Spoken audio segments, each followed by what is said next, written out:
What's up, YouTube? Capital G here. Got some kaiju action for you guys to check out. We got a pure version of kaijus at the top, which you don't really see all that often. Then we have ABC featuring Dp-Ygo down here at the bottom. I believe that this duel did take place before the turn of the ban list. That is why you guys will see multiple copies of set rotation. It's not really going to have like a big impact on the duel, or it's definitely not going to be the deciding factor. It's really interesting about kaijus, right? Because they've made a competitive impact on the game for, you know, a long time now, probably like a couple of years. And it's one of those things that I constantly forget about them, is that they have secondary effects, because unless you're playing kaiju waterfronts, you basically forget that they exist. I mean, there are decks that splash kaijus in, like the weather painters or the the Yosenjus, because you can bounce them, you can get rid of your opponent's problem monsters and maybe bounce them multiple times, or even just as you see them competitively used in like side decks to out things like Sleeper and Masterpiece.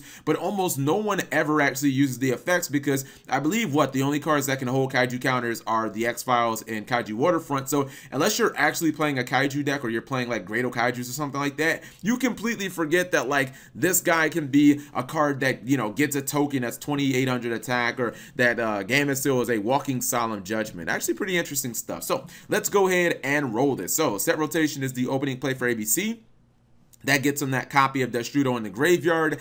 And I think ABC are generally looking to open with like Deco Talker plus ABC Buster Dragon until we get like better link monsters for them. Maybe Cleaford Genius will be something that they consider, or just if we get more powerful link 3 monsters. So you see him kind of cycling through. He's going to go Proxy Dragon plus B. B's going to get him that Deco Talker, and now he has ABC Buster Dragon on the field, and he actually has a pretty good opening because he has it backed with a Solemn and a Twin Twister. I was like, that's not bad at all. His opponent is going to Radion that immediately. He's going to trade in for more cards. I do not agree with this. I feel like that was a panic Twin Twister.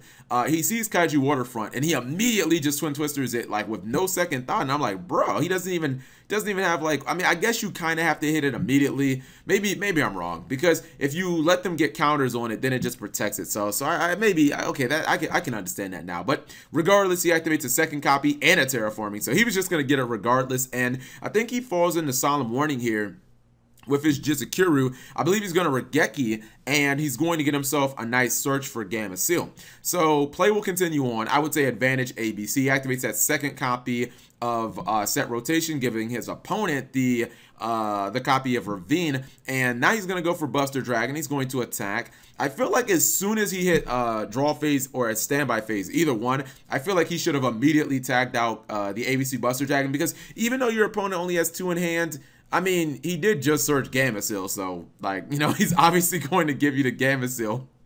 He gets rid of that, activates the X-Files. Gamma Seal didn't have any, like, it didn't have any kaiju counters to eat off of to be that walking solemn judgment, if you're wondering why it didn't negate. And now, he's kind of getting beat down by his own giant moth kaiju, and I looked at the game state and I was like, all right, bro, I think you're going to die to your own kaiju. I mean, you know, it happens sometimes, but nope, that perfect top deck gets Interrupted Slumber, gets himself a Jizukuru, gave his opponent Dogoran, and this is where the comeback begins. He only has 1100 light points. He tries to activate back to the front, and people forget, guys. This is where I say only people who play kaijus actually remember the secondary effects.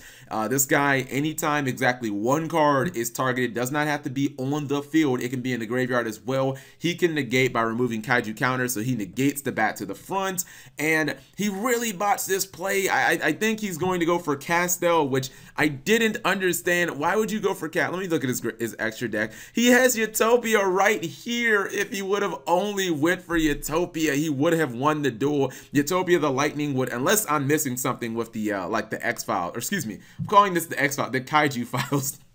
Unless I'm missing something with Kaiju's files, I think he would have been able to go Utopia the Lightning and just run this card over. But instead he goes for Castel, not knowing, you know, what Kaiju's do, and he just negates it, and now the game's basically over. So yeah, when I say people forget that kaijus have secondary effects, like, I'm not kidding. Like, only real kaiju like fans actually remember those second effects, because they hardly ever come up. But in this duel, as you guys saw, it was obviously very relevant. So hopefully you guys enjoyed the video. If you did, give the video a thumbs up. Thank you guys for watching. As always, subscribe if you have not already, and turn on those notifications for daily videos.